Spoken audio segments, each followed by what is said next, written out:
Welcome to our channel. Today we how to authenticate HubSpot marketing analytics with your CRM account. Detailed guide step by step clearly. To authenticate HubSpot marketing analytics with your CRM account, begin by logging into your HubSpot account. Navigate to the top right corner of the dashboard and click on your profile picture. From the drop-down menu, select Account Settings. In the left sidebar, locate and click on Integration. Search for your specific CRM in the list or use the search bar to find it quickly.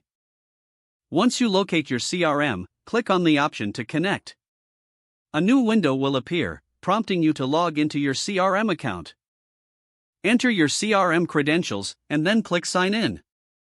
Depending on your CRM, you may be asked to grant permissions to HubSpot.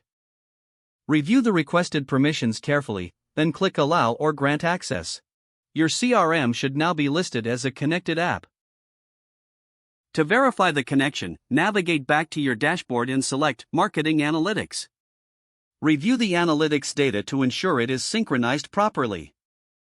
If any discrepancies appear, check the settings in both your HubSpot and CRM accounts.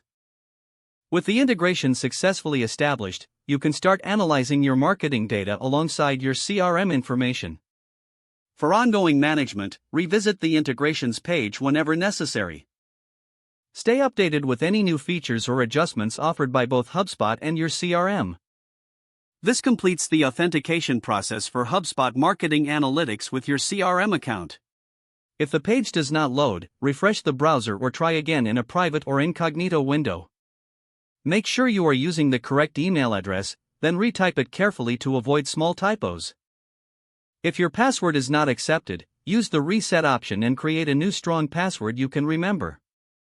Check your spam folder for verification or security emails, then complete any requested confirmation. Enable two-factor authentication if available to improve account security and reduce unauthorized access risk.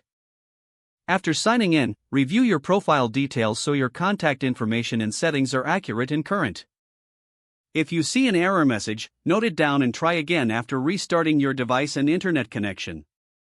Log out when you finish, especially on shared devices, to keep your account and payment information secure. If the page does not load, refresh the browser or try again in a private or incognito window. Make sure you are using the correct email address, then retype it carefully to avoid small typos. If your password is not accepted, use the reset option and create a new strong password you can remember. Check your spam folder for verification or security emails, then complete any requested confirmation steps. Enable two-factor authentication if available to improve account security and reduce unauthorized access risk. Don't forget to like this video and subscribe to our channel for more step-by-step tech guides.